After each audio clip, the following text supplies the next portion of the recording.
So I think it is the spawn. So I went through on the Friday before the Jumper Jumps to do a practice day. I mean, we fished the essays there that we were catching hundreds. But now it's obviously different. So I went through on the Friday, which was shallow, and it made a bit of a turn, and it was a slightly shallower place. And they're just, you weren't going to win if you fished it too shallow. Slept at the dam more often than not. I've got the same smile. I saw immediately when you reacted. I started smiling and you reacted, and I thought, yeah, no, we'll sleep there together. Well, tomorrow morning when that hooter goes up, I'm still there. They're going to struggle to get... I'm just going to have to move. Welcome to another episode of the Original Podcast with me, your host, Sakkie van die Kerk. Okay, welkom terug by nog 'n episode van the Original Podcast. Ons het vanaand vir julle weer 'n lekker episode beplan. Hopelijk leer julle vanaand 'n bietjie ietsie. Ons gaan 'n paar puntige bietjie aanraak, gou weer bietjie advies gee vir wat voorlê, die paar toernooie wat voorlê. Ons het verlede week nou 'n episode gemaak oor Bloemhof met Steven Nel. Maar ons weet daar is verskriklik baie hengel wat nou voorlê in Bloemhof. So ons het nou die laaste paar maande het ons baie op Bloemhofdam klem gelê. So ons gaan nou vir die volgende paar episodes gaan net 'n bietjie Bloemhof bespreek. Net om vir die mense soveel inligting kan gee as wat ons kan by mekaar skraap en gaste kan kry wat onlangs daar gehengel het in groot toernooie en goed soos dit. So julle sal sien as ons nou die volgende 2 of 3 episodes het en alles is oor Bloemhof, dis maar net waar dit gaan. Op die einde van die dag, ons het een van die vorige episodes ook gesê dat die watersysteme bly so dieselfde, so die goed wat in Bloemhof werk is 10-20 maar goed wat in Valdam ook op hierdie stadium kan werk. Die vis is in dieselfde slot van hulle leeftyd, as ek dit so kan stel, so wat gewoonlik in een waterwerk sal opboop in die systeem opwerk in Valdam ook, so julle kan die kennis wat ons vandag gee en dit ook toepas as ons in Valdam hengel. Maar voordat ons verder gaan, Dad, welkom by die podcast. Daar sê, laat hy val waar hy wil. Ons is reg hier so vir nog 'n episode. Ek dink ons is nou by 90 of net so in die 90. 91. Ja, so ek dink ek kan nou al maar heel gemaklik agteroor sit en julle laat gesels. Ek kan saam met julle kuier. Almal ons lag net want die mense sê ek praat te veel, ek moet minder praat. En dis nie net van die kykers en so sê nie, Leon Sakkie het my albei afsonderlik uitgetrap en toe sê van die ander mense het ook. So as ek nou 'n bietjie stiller is, moet julle weet. Ons luister na die kommentaar. Maar net voordat ons verder gaan, Duane, dis 'n bekende gesig op die podcast. Ons het verlede week het ons 'n bietjie geraak aan Duane Webb wat by Bloemhof gehengel het met die Champ of Champs. So Duane, welcome back to South Africa. We're going to do this episode in English for you because I think there's quite a lot of guests back home that it's been wanting an English episode. So I think we can swap over to English. Welcome back to the podcast. Thanks a lot, Sakkie. Yeah, to everyone's surprise, next to the dam, I'm fluent in Afrikaans, but we'll do it in English. Yeah, for the others. I'll never forget one of the first episodes we did with you. Demi told you what podcast is in Afrikaans. Can you still remember? A potgooi. And it's still the strangest, a potgooi. Ek gaan nou 'n potgooi. We spoke about that the other day. I'm studying Vietnamese, so I was in the Vietnamese class, and we were talking about in Vietnamese how all the new words that come into the language, they just keep the English name. So like podcast in Vietnamese is just podcast. Like they don't create a complete new word for new terms or concepts and stuff like that happens. And as time goes by, like there's so many English words in the language that is like nationally acceptable. And I said to them, like, it's so funny. That's where Afrikaans is such a young language.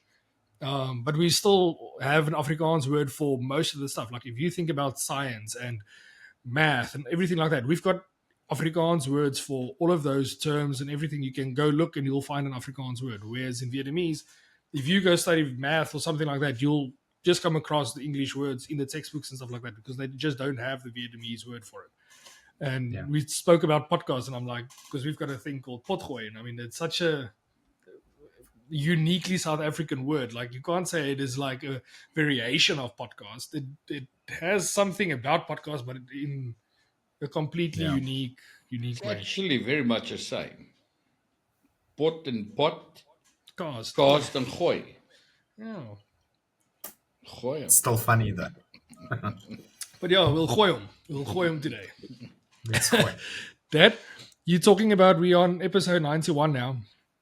So I want to put something out there in the universe and see what the listeners at home think about this idea. So if you were saying about episode 100, what are we going to do? So how about I say that we do an episode like this. We record on a Sunday afternoon in South Africa, and we give the link to this recording to 100 listeners to join the recording as an audience. So to celebrate 100 episodes, we give 100 listeners the chance to get the link and then come up, and then we'll set the limit to 100, and then the first 100 that joins the thing, they'll be the audience for the day. And then we can do a session like that. That sounds good. And then we can number them, and then we can do a lucky draw for them. Yeah, that's quite easy. So I think what we'll do is, like, in the comments down below, let me know if that's something that you would be interested in, and then I can just fine tune how we're going to select the 100 guests that's going to be on. I'll obviously the members, they'll automatically get in, so I'll do 100 plus the members, so the members, and then 100 of the non-members. So I think that's something that we can definitely look at, and we can maybe get like 1 or 2 guests. We can maybe get Gideon on. We can maybe get Neville or something like that. 2 of the guests that's always well liked. So I think we can do something like that. So in the comments down below. They don't like it, Wayne. Yes, like. But he's on now. We're not going to do it in 2 weeks again. No, I've been 3 weeks kicked off. again. I'm getting the hint. Sorry, man. Okay, for the listeners, we did that podcast the one time that had the it was the live one that had the Q&A in it. Could be a cool thing to add to the 100 podcast also, is kind of live questions. We'll definitely, like, I'll see how it works, because I assume, like, we'll probably be able to, like, indicate that they want to have a question, and I can ask them questions, and we can edit that into the show. Obviously, if this is something that the listeners wants to see, I'll have to see how to do it and just fine tune and figure out how it works. But yeah, Duane, I think that could be cool if we can get live questions from the viewers. I think that could be a nice element. And I think more than likely that episode also will be a little bit longer if you've got so many people involved. Yeah, if it's something that works, we can always do that in the future as well. I think it's something that can give an extra level into the podcast. Well, like we know, you love a challenge, so yeah, we had a couple this year with the recording there in the shop, and with the recording with me and John, everything. And a couple of things. Everything from the website all the way through to all the small things. So yeah. Okay, so in the comments down below, tell me, do you think it's a good idea, yay or nay? Are you in or not? Then we'll take it on from there. We'll also put stuff on the website. So if you haven't quite a look on the website, you can just quickly go there, www.originalpodcast.co.za. You can go have a look there. We've got all the episodes there, all the guests there. That I've been slowly but surely getting a lot of the pictures and stuff like that for Kids Counter. So hopefully within the next week or so, I'm gonna add up some of the photos that the listeners have been sending through. I'll add those things on. I think it can definitely work. Just before we go, I'll continue with the episode. I sent you a picture earlier today that I just quickly wanna share with the podcast. And Duane, I think you would also like this one. Let me just quickly share this. So this is a ad that was in the Bank Angler from 2006. One of the listeners, JP, sent it to me today. He said Richard, he's got a tackle shop, and Richard Becker, I think, gave him a bunch of the old some of the old magazines, and his wife actually came across this ad. So I think for the guys that is registered for or that is signed up for the weekly newsletter, I'll attach this photo for you guys, and then you can go through what we said there. But there you can see there's a very young Barry, there's a very young Auntie Leah, and there's a little Asian-looking Saki. Super young. I showed this to the guys at work, and they were like, "Nah, you look Asian there already. Like you've been in Vietnam for way too long." But it's quite crazy to see.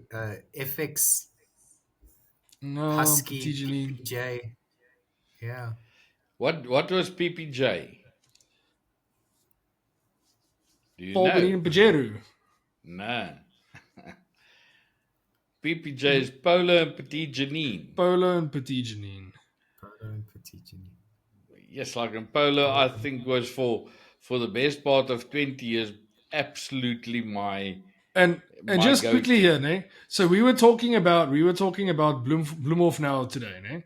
So look at the first one, number one. Number one is pineapple, ne?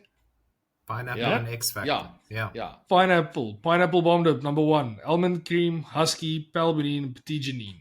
The PPJ. So again, it comes back to the Petit Janine. It comes back to the pineapple. This was in 2006. And it's still same things. Trigards, you've got RX, which was Rose and X That Factor. rose. That rose. Yeah, that is the exact rose. That is the exact rose. That's when we still had it on the market. Bertie BB, Barry Bliksem. What's BB? What was BB? Barry's best. Something like that. I just know it was It was Secret and Petit Janine. Secret and Petit Janine, Bun Spice Supreme, anyone. All of these things, it's still good. Spitscorp, Stains, Fold'em, Bun Spice Supreme, Krumamba, Palbenin, Honeyglow, Banjo, that was deluxe. Yeah. I'll still go fish with those things. Those are still good dips. Yeah. Anyways, all right. I just quickly wanted to show that to the guys. I'll send it in this week's newsletter. So if you haven't joined the newsletter yet, you can just quickly go onto the website www.originalmovies.co.za. Not Original Movies, Originalpodcast.co.za. You can just go down there. You'll see there's a place where you can register for the weekly newsletter. But yeah, all right. Let's go back to the episode. Yeah. But okay, let's not bother people with too much admin. Let's jump into it. Duane, Champ of Champs, three. What? How many weeks ago was that? Like 4 weeks ago, 5 weeks ago? It felt like a lifetime ago.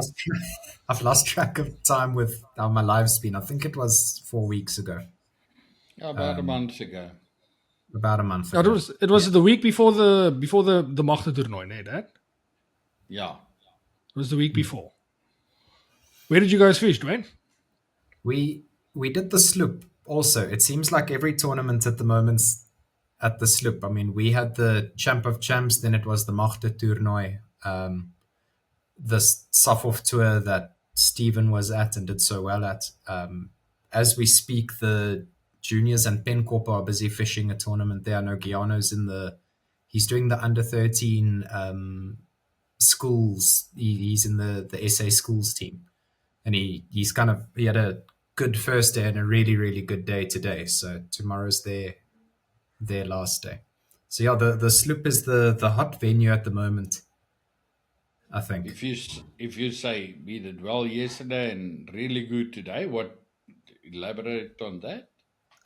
So he got yesterday in his zone, he got a 4th place. Today he got a 2nd place. Both days him and his teammate have won their zones. Apparently their team is also doing quite well.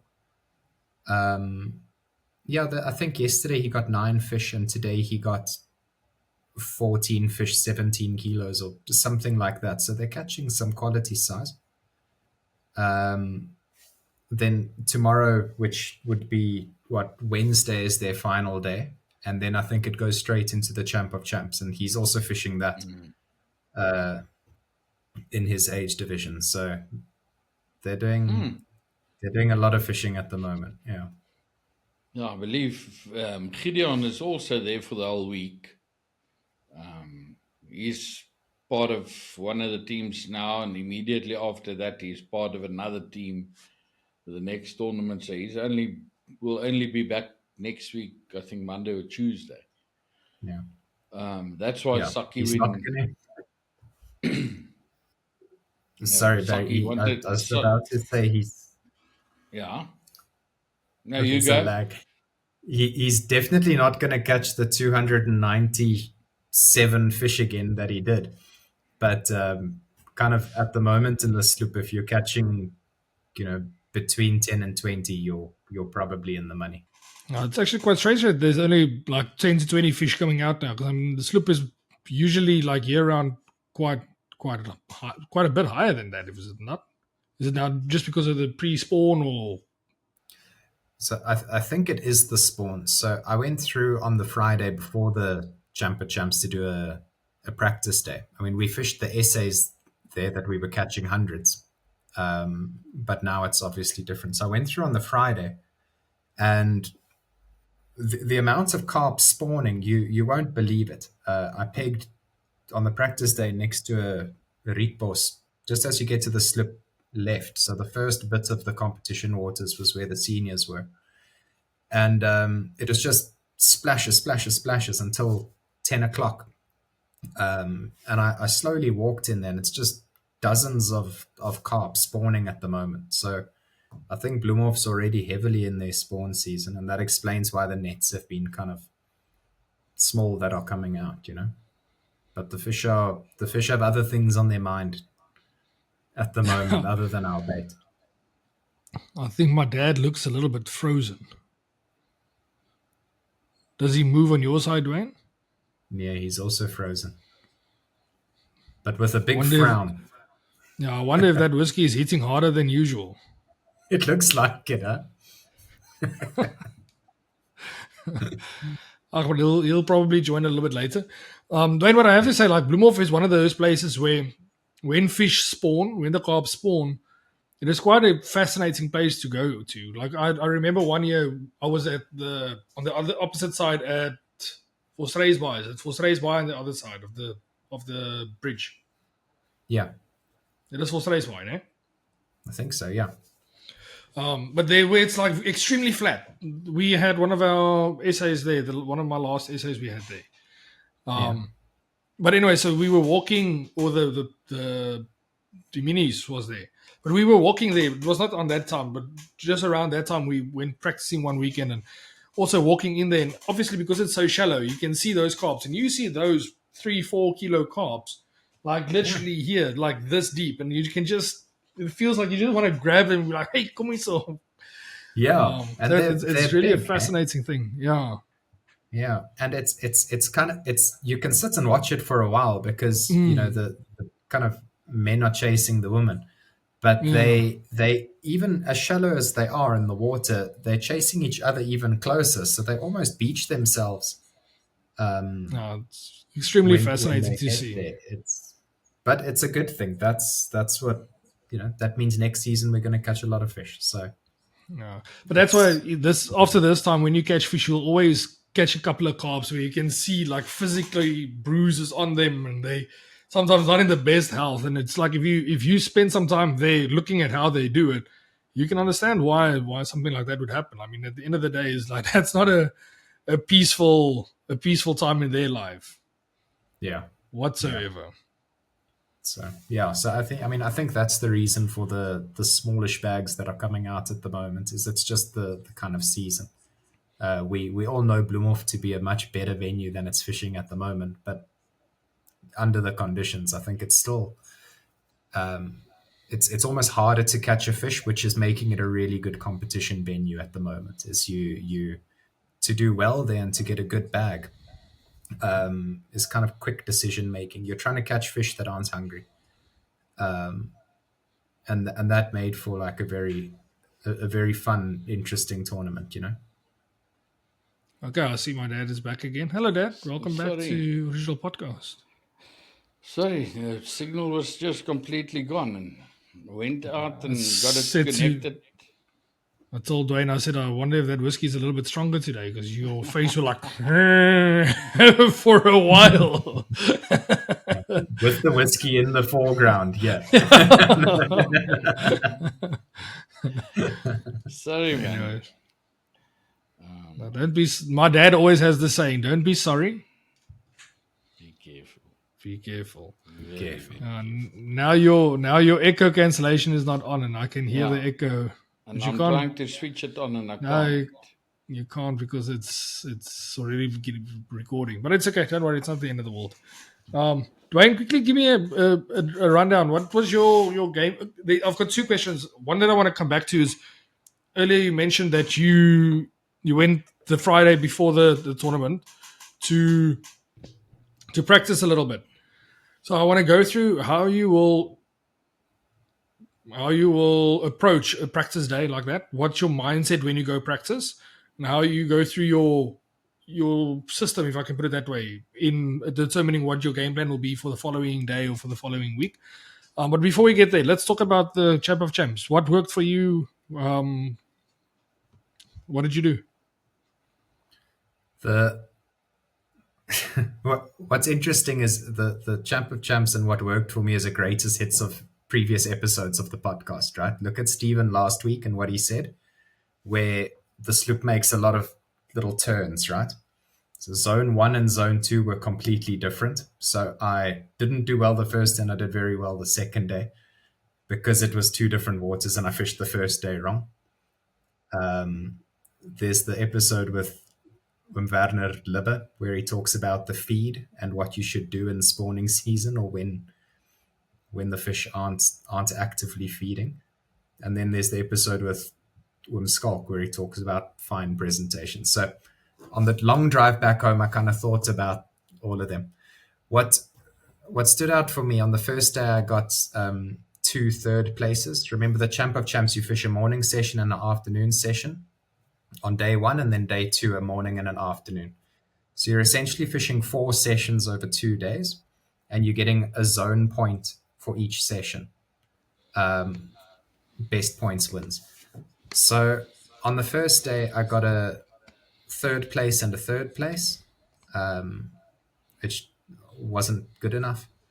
And then the second day, I got a 1st place in the morning and then a 2nd place in the afternoon.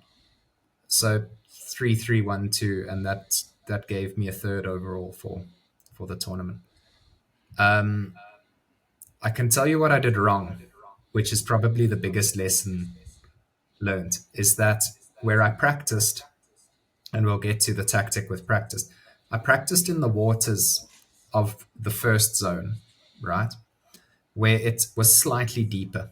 So the distances that I was catching the fish, and I felt I had quite a solid game plan, were much shallower.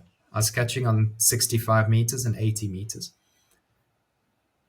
plus the baits and everything. When it came to the first day, I drew in zone 2, which was shallower. It made a bit of a turn and it was a slightly shallower place. And they just, you weren't going to win if you fished it too shallow.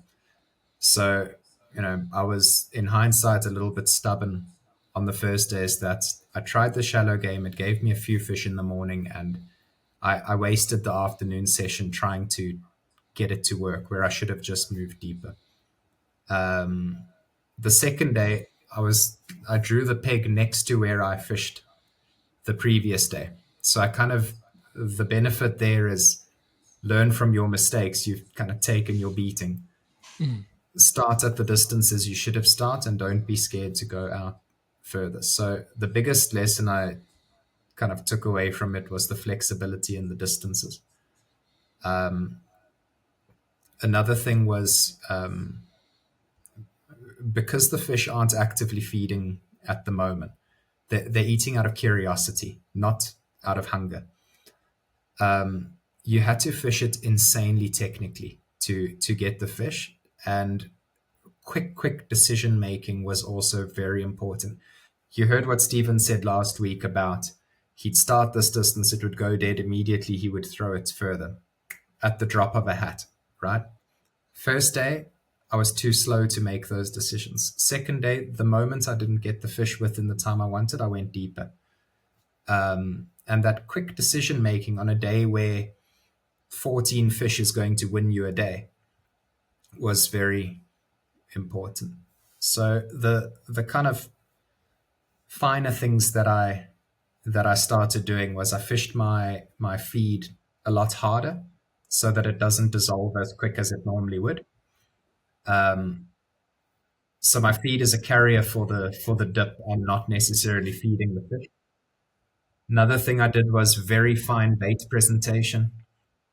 I fished my small floats with tiny does, sometimes not even with a doe. And then I played around with a couple of dips, and kind of what worked for me on the practice day is what ended up working for the rest of the days. Brian, so you earlier you said like as soon as you don't get that bite within the time slot that you wanted to bite, you'll go deeper. How do you determine that time that you're giving it? How do you know it's too long? I think that's a question that most people will ask. Every day is different, right? So some days, if you leave your bait in for 30 minutes, it's way too long. Other days, if you take your rod out before an hour, you're just wasting time. your time. So I always use the guys next to me, and also my own biting tempo as gospel. There's a sweet spot, because if you're looking at guys too much, you're getting negative, or you're not focusing as much on your own fishing as you should. But if I'm seeing that the guy to my left has caught 2 fish in the time that my rod hasn't had a bite, something's wrong. If his biting time's 20 minutes and after 35 minutes I don't have a bite, I need to start making a plan. So there's no rule. And if you go to a dam with a rule, you're going to make some big mistakes. So it's what I always do, is I use the people next to me to gauge how long I should be in. And also use yourself as a gauge, because sometimes you're that guy that's catching fish and no one else is. And if I'm catching fish on a 30-minute bite time and suddenly the rod is taking 45 minutes and it hasn't bitten, it's time to move. Dad, you always have a problem, a mistake that a lot of people do when they look around. Tell us about that. What I always say is your best clue on bite time is definitely your eyes. Look around you, and like you say, I'm not saying get distracted, but you got to be aware of what's going on around you.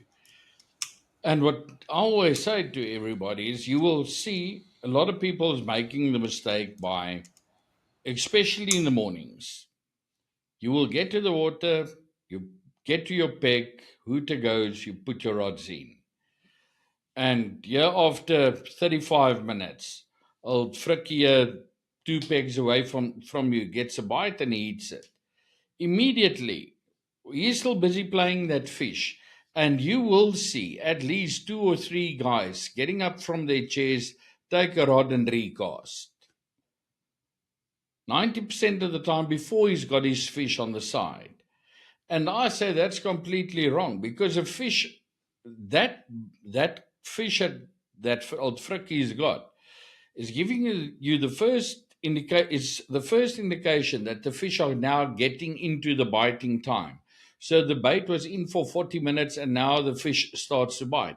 So at least leave your rods in another 5, 10, 15 minutes before you make your first recast. Because just as the fish are there now at your bait, now all of a sudden you take and you pull it out. And I think that is something that's definitely a lot of people, I feel, is making a mistake there. I've had it numerous occasions where I said to a peg mate or to Leah or whoever is with me, just leave it. Just leave it another 5 minutes or 10 minutes. And before the 5 or 10 minutes is over, zoop, there it goes. And that's often something that I think a lot of people is, they see somebody's got a bite and they think, okay, I haven't had a bite yet, so I'll go to recast. Just give the freaking fish a time. He wants I to think eat it's. your bait. I think in the morning it's a bit more difficult in the morning, and I think as time goes by in the day, I think you'll have a better gauge of when the fish is biting and the tempo that most people around you are catching it. So I think that's like Duane said. Like I think later in the day, it's going to get easier to make that decision a lot quicker because then you can see, listen, okay, my bite tempo was this, your bite tempo is that. So obviously I am lagging behind, and then you can adjust from there.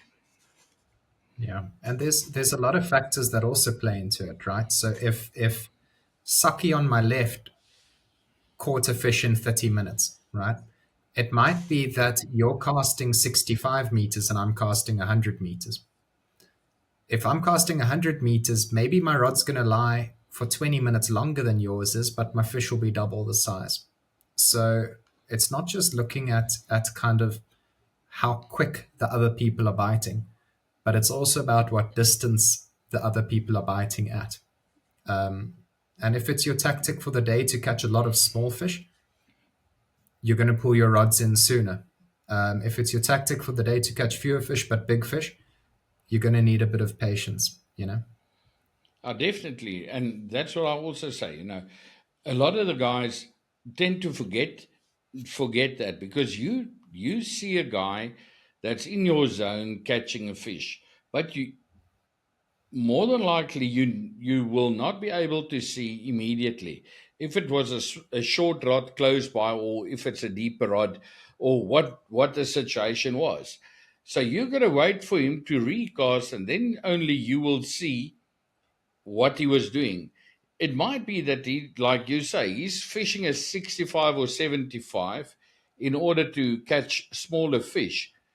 In the meantime, you going that 95 or 105 for a bigger type of fish, or he's going for muddies and you going for carp, and so it can all vary. Yes, Rech, sorry. The internet looks like the internet's giving us a little bit of problems tonight. First, my dad got kicked off. Now I was kicked off, so I hope that the recording comes out fine. Duane, sorry, I didn't catch the last part of your conversation now. But something that I just want to add into. So, can you quickly give us what distances did you fish? What distances did you start with before adapting to the next level, to go a little bit deeper and stuff like that? Yeah. So what was wrong, the distances that I did was on the day I got it wrong, was I was doing 65 and 80, and then my deepest rod later in the afternoon was 100. What I did on the second day, because I was still in that shallow water, was my close rod was clipped on 100, my deeper rod was clipped on 120. And I had a very good morning session. So won the zone in the morning session, and what's kind of nice about that is your spots are kind of established for the afternoon. You already have a feeding spot going. What I found towards the end of the first session on the Sunday was that the 100-meter spot started going quiet. The last, before the hooter went, I still didn't have a bite on the 100-meter spot. So immediately, second session, packed that rod away and did that at a 130. So I kept the 120 as the constant throughout the day.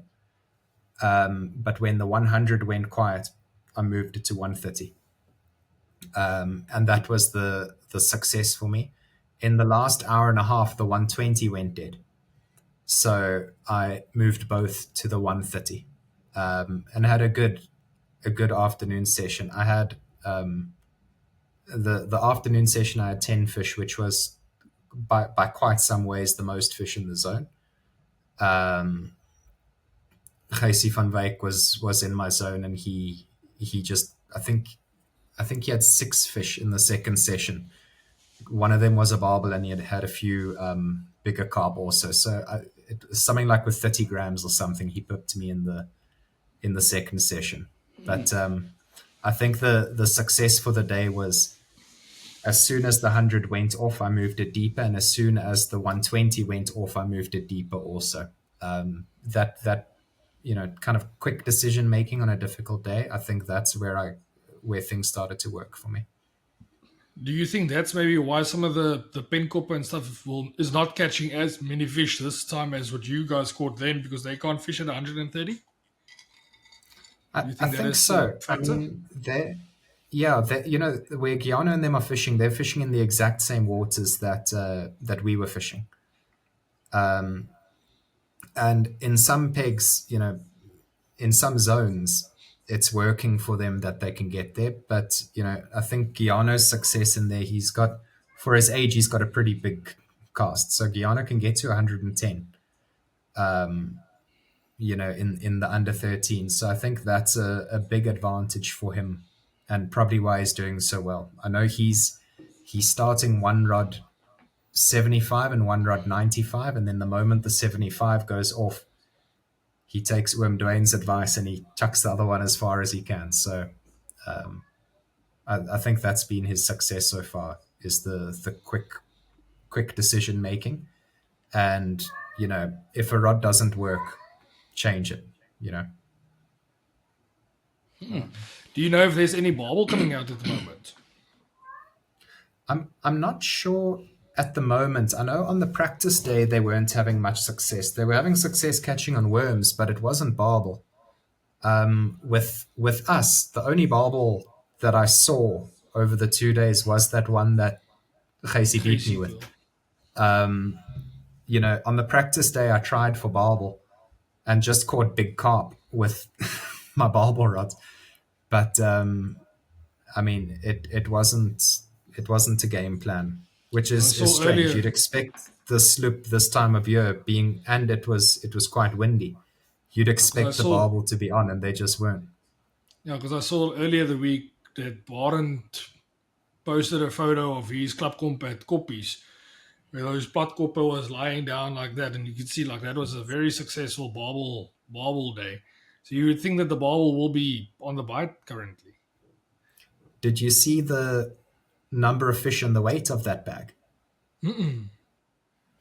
12 fish, 72 kilograms. Yes. This is a bootsak. Yeah. Yeah. But I saw there were guys, I think I want to think it was at Bierman, that they had bags like 80 kilos or Riviera. No, sorry, it was at Riviera. At Riviera as well. The guy that won the Promania there last week, on Saturday, had I think 26 fish for 84 kilos. Hey? That's a massive bag. It was on the outside peg 36. But still. That's a massive 80 kilos at Riviera. Yeah. Is a massive bag. And then there were guys that actually blanked, that packed up early and left because it was a tough day. Duane, what do you want to say? The guy on peg 36 caught all of them. That's why they blanked. Ja. Tanne caught a lekker big grassie there. I think it was around about 7 kilos or 6 or 7 kilos. But the guys were getting big bags, some of them. Definitely not all of them. But as you went further to the right, it seems to me as if that's where the big bags came out. Yeah, the guy that won Tanne's zone, Tanne was second with 4 fish. The guy that won had 13 fish, 44 kilos. Yeah. And the guy that won the day, am I right, 26 fish? 28 fish, 80 kilos. Something like that, yeah. Was it barbel? Had to be. I don't think so. I think it's very much... No, I think it's more than likely grassies, big grassies. And big grassies and big carp, lekker carp. That's what I think. Yeah. Sure. I need to go to Riviera. But anyways, let's go back to Bloemhof. Let's continue with the Bloemhof conversation before time catches. Duane, so earlier I said to you, I really want to talk about the fact that you went the Friday before on a practice day, and I think that is something that there's a crucial element in competitive fishing. If you're going to do essays or a magte-toernooi or anything like that, when you have a day or two to practice before the tournament, you can't just approach the day as if it's a normal fishing day. I think you have to have a different mindset for the day, and how you approach it and your decision making on the day. So how do you usually approach a practice day, or let's say a practice session before going into a tournament like that? Yeah. So I couldn't agree with you more, Suck. It's very important, especially a dam like Bloemhof is a dam that I don't fish a lot. It's far to get to from where we stay. So a lot of the guys, if you're in the Champ of Champs, you're an accomplished guy, and a lot of them live much closer to Bloemhof and fish it monthly. So I felt I was a bit at a disadvantage, which is why I needed the practice day. The way I always approach a practice day is it's not about you have to put your ego aside. It's about figuring out what doesn't work. So I'll try all distances. I'll try barbel, I'll try kerper, I'll try muddies, I'll try carp, I'll try everything. And then once I've kind of eliminated a bunch of things or found the distances that work, that's when I'll start playing with dips and hook baits and presentations. There's always, in a practice day, if you do it right, you've eliminated what you're not going to do, and what you're going to do is quite focused. And once it's focused, there's always a bit of an unlock to something. It might be, if I add a spray of TCP, my fish are on. If I shake it in custard powder, that works. If I take all the fluoro away, that's what works. So I try always find a little secret ingredient on the practice day. The kind of golden rule I have is some days you'll pack up from a practice day at 1 o'clock in the afternoon because you have your answers, and some days you'll fish there until it's dark because you haven't figured it out yet. My golden rule is I won't leave the dam until I'm 100% confident in what I'm doing. And it leads to what you said, is tournament fishing is different, right? You've got Arpie Potgieter on your left-hand side, and you've got Tracy van Wyk in your zone, and you've got all these names, that are big accomplished names, Protea anglers. Now I'm talking also back to Spinks van Heerden's episode, right? If your head isn't right and you're not confident in yourself and you don't kind of treat yourself as your own biggest competitor, you're not going to get it right. So a practice day for me is it's just a mental thing to feel secure in what I'm doing, confident in my baits, and you feel you're stepping up and you're not trying to keep up is just the way that I have to trick myself into working. And I have to say, I think if I had your mentality, I would have slept at the dam more often than not. I've got the same smile. I saw immediately when you reacted. I started smiling and you reacted, and I thought, yeah, no, we'll sleep there together. Well, tomorrow morning when that hooter goes up, I'm still there. They're going to struggle to get. I'm just going to have to move.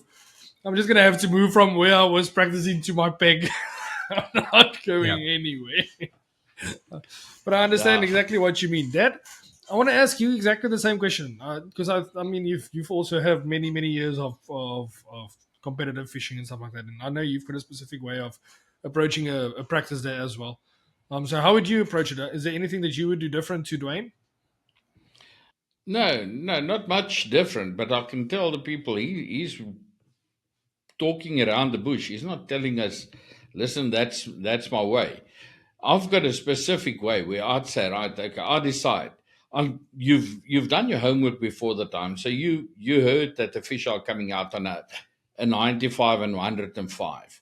So that's a type of distance that I will attack immediately because that's the information that you got. So first of all, trust your sources.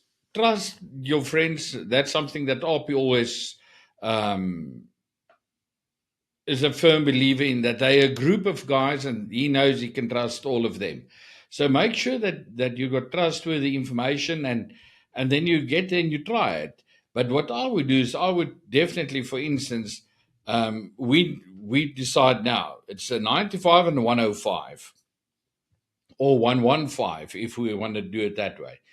I will, in a case like that, I will immediately make sure that when I start, prepare myself a couple of balls, even if it's just 5, and I will take my short rod and I'll put that in on a 55 or a 65, because so that you get some feed there. Then you can go back once you've put the 5 in. You can say, right, okay, now I'm going to my 95 and I'm going to take that. By the time you've put the 5 bombs in and you back on your 95. Just like Saki. Sorry. I think I need a new chair. I think so. If the guys can join the membership, then maybe the membership money can go towards buying a new chair, Dad. In any case, then on the moment when that is done and I put that rod on the 95, now there's 15 or 20 minutes gone past. Now I put that rod in. As soon as I've got that rod in, I'll get 5 bombs ready for myself. And I will say, okay, now by that time that rod on the 115 has been in for half an hour, I will take that out. I'll chuck the other 5 bombs on 130 or 135 for that deeper distance. But by that time, I made sure that I know what the wind is going to do in the afternoon. There's no point you put the bombs on a distance where once the wind starts pumping in the afternoon, you can't get to it. So you make sure you on a distance that's further than the 115, but that you will definitely are confident that you can reach it in the afternoon. And then I'll go back to my 115. And then I'll start to fish. And if I see I get fish, every now and then I'll check a rod quickly. Give it 10 or 15 minutes on 65 on those bombs. And every now and then I'll chuck one on the 135. Just so that you can see, because you're working on your own plan. If you work with a peg mate, then the person can always say, okay, I will do the close one. Put a couple of bombs in, I will work that one every now and then, and you take the deeper one, or vice versa. So on a practice day, I think that is important that a person test everything at all times. There's no point for starting on the 95 and the 115 in the morning because you know it's working. What if you get to the water and it's not working? Now you've got no feed on a different spot. Now you try to build a spot from scratch here at 11 o'clock or something like that, and it's just maybe too late. I think it's just to make the most out of your time that you have there. I think at the end of the day is don't go there with a single plan, but go into a practice day with a preset mindset of what you want to do, the couple of plans that you want to test out, and just spread it out during the day so that you know that you have enough time for all of it. And don't just go sit there and if the fish is coming out at 75, just sit there and fish on 75 and go catch a big bag of fish. That's completely, like Duane said, like you put your ego aside for that day. It's not about how many fish you can catch. It is purely about seeing that. And I think something that both of you left out is, I think, especially in Bloemhof, on a practice day, you will not go there without a third rod with at least a head or something for a barbel. Yeah.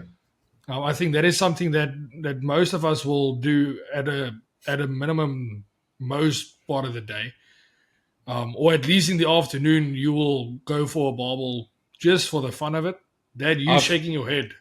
I've never done it because you must remember one thing. The guy next to you is watching you. So I will keep that quiet. You will see if there's barbel coming out. And you will do it. Or you will see that, listen, I'm battling, I'm behind, then I'll do it in the competition. But I will never do it on a practice day because you just tell everybody else, listen, make sure that you got you got fish heads or you got ants or flying ants. But let's, if it's a normal Bloemhof December essays like what we used to have where you know there's barbel, like everybody knows there's barbel. I mean, we did it with the practice rounds every day, every afternoon. We would chuck a couple of heads out, catch 2 or 3 barbel, and then go to Kudana. Oh, that's That fine. would be A person a can do it, but guarantee. if you can remember back when you were a junior, we used to wait till everybody's busy packing up. Then Yeah, all that of is a true. sudden we will put That the is true. fish heads out. Yeah, we'll everybody always packed up and cleaned their boxes and their rods and stuff like that at Kudana or at the We do it at the dam. We do it there at the dam. Chuck a couple of heads out, stand there, clean your box, clean. And there's everything, get nobody. everything You're not informing anybody else about the distances for the barbel or And then what all of a they sudden you prefer. Yes, I miss those days. I have to say, like, the longer I live here, the more I think back on those days. And yes, man, miss it. There's nothing like a South African, like a South Africa visvang trip nie. Hopefully soon. Yeah. My birthday's around the corner, Dad. So Bull's gonna receive a visit again soon. I said to Mom this morning, I said to her, I think when we go back to Vietnam with our next visit, we will maybe spend one day there with Saki and them. But with them being in the flat, and at that stage, we said we'll go when there's a little bambino, then it's going to be too much. So we will have our own accommodation that we will arrange. So I said to Mom, I think the perfect place is those chalets at Bull. I will book us in there to stay there for 3 weeks. Whenever there's anything, I'll catch a make on. Yeah, guys, I think that's covering all the bases. Duane, let's quickly talk about baits. We've spoke about distances and everything like that. You did say about the floaty and the small dough on it and stuff like that. Quickly talk us through what flavors did you use, what mooties did you, what was your go-to dips? Did you also just do the caramel thing that Duane, that Stephen said, or is there something else that you did? No, somehow that didn't work for me. So I just had 2 combos that were the standouts for me for the tournament. The first was Tap Tap and X Factor, especially in the morning when on the closer rods and the smaller fish, they tend to like that pineapple. And pineapple at the moment's just working everywhere. No matter where you go, it's working. My second big combo, which we spoke about the big unlock on the practice day, right, was Petite Janine Extreme and Rose. So that clear special stock Rose from Original. So, and Please don't. Uncle Barry, It's not from Original. Answer. It's not from Original. Let me say, I'll say what Uncle Barry's about to say. Unless you have this shirt on, and even if you have this shirt on, you might not get it. It's the most private stock you can, and you can't get that powerful Rose anywhere. So I'm very lucky to have it, and it was the big unlock because I know there's no one on that dam that has it except me. So that was. I can assure the people that I actually approached another company today, and I spoke to them about that specific rose, and they said to me, I must please bring them a sample. They will source it and they will match it and everything. But plenty of people have told me that in the past, and I couldn't get it yet. So I'm working on it, and one day, like a blind chicken, I'll pick a pip up and I will have it. But in any case, we are calling it Pajeros. We got one on the market now, a Petite Janine and Rose, that we call Pajeros. Let me put it that way. Our old one, our private stock one, was just called Pajero, but now we made it Paje Rose, and it's not because we drive Pajeros. It is Petite Janine and the Rose. But you did drive Pajeros. No, he jumped ship. Yeah, he's I jumped aboard. Yeah. He's now. We'll call him a Discovery now.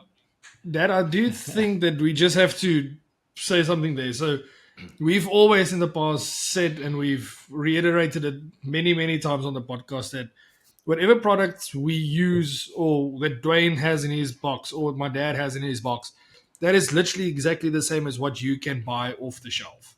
If you go and you want to take a bottle out of my dad's box, bring a bottle that you bought at one of the shops. Just you can mix the two if you want to. You can take the one, just give my dad's bottle back. With any of the products except for the rose. And we've said the rose thing on the podcast so many times that I don't think it will surprise anybody. It's no secret. I think most of the competitive anglers know about the rose. A lot of them had the opportunity to fish with it in the past when we still had quite a bit of the stock. I know a lot of the teams, we gave some of the stock to the teams, and I think there's quite a lot of people that might still have a little bit of it. But that's the one thing that we say, and we are very open about it, and say like that rose is a special, unique rose that is not the same as the Protea rose. Protea rose is exactly the same mixture, it's just with a different rose, and it also works very well. It is well tested. It's just the one that my dad has in his box is a little bit different. That's all. Something else that I would like to just mention is Duane has been talking about the pineapple now. I had a call today, this morning early, from a guy that fished with the juniors over the weekend. And he phoned me just to say to me, listen, he just wants to thank me for pine spice. He said to me, pine spice, he fished it with Tack Deluxe. Pine spice and Tack combination. No, well, if you listen to a couple of the things that the people are talking about now at the moment, it definitely makes sense. But he said to me, pine spice and Tack Deluxe is something that he caught the weekend, and everybody was asking him because they were catching those kilo 200, kilo 500 carpies, and he was constantly getting those 2.5 to 3 kilo carp. I don't know. I said to him, if I asked him if I could mention it tonight, and he said yes, but please don't mention his name. He said because that will put the spanner in the works for the whole team, because they will all know. But definitely that is something that was a new combination for me. I haven't fished with it. I haven't tried it. Pine spice, like everybody know, I'm a guy that will fish one bottle by its own most of the time, because it's a combination already. It's a combination between a pineapple and a spice. So yeah, that's for me to combine that in with Tack Deluxe. That was a weird one. But if it works, it works. I will definitely put that in my bank, and I made a note of it at the office, so we will see. Yeah. All right. I think that's fine for this week. I think time has caught us up a little bit. Dad, I think we've covered Bloemhof quite well now. I still don't think we really covered the whole spawning of the fish and how that affects the fishing and stuff like that. So I definitely think in the next week or so we need to just quickly touch on that. As Duane mentioned earlier, we know that Bloemhof already is going through that, but there's still a lot of time left, and I think a lot of the places, the venues and stuff like that, hasn't got into full spawn mode. So I think we still have a week or so left where we can. I can quickly tell you something, Saki. I saw somebody send me a video today of the carp in Waldam definitely busy spawning, where they were going crazy on the side. And then, as far as that's concerned, for the people that's still watching till now, an old friend of mine told me once, you must always remember, if you're in the mood for making love, give the ladies just musk. They love it. So definitely, to me, the one flavor that I would say that for quite a couple of years already is standing out for me in this spawn season is definitely musk, in combination with a variety of other flavors, but definitely include a musk in your in your box, and I'm fairly sure you will get some fish in these difficult times. All right. I think that's it for tonight. I think we will carry on this conversation on a later stage with somebody else if we're going to do Bloemhof again next week. We have one or two guests on the line that we want to talk about, but we're not necessarily sure whether or not we're going to talk about Bloemhof for one or two of the other venues. But anyways, Duane, thank you for your time. We thought about doing an episode with you 3 weeks ago, but unfortunately you were abroad. You were a bit busy in the States, the United States of America. So thank you for taking some time out of your day. I know you're actually still working. You've got a call in a little bit. So thank you for putting some time out for us on the podcast. Really appreciate it. And I think the listeners back home also really appreciate it. Yeah, no, I appreciate it. It's good to be back. I'm sorry I couldn't do this 3 weeks ago. My life took a turn, but it's always a privilege to be here, and it's very, you've built something special. Just before I go, one of the kind of highlight moments of the Champ of Champs for me was at the end of the competition. We weighed in at my peg, and after the competition, it's all the top guys together, and we all just exchanged notes. I took my bottles and said, "Here, smell. This is what I was using." They told me what they're using. Everyone says, "Yeah, yesterday this worked, that didn't work," and it was full openness and full transparency, and that's from the top anglers in the country. So very much like that is what the podcast is. It's just a bunch of fishermen hoping that the next guy can catch a fish too. So thank you for hosting this.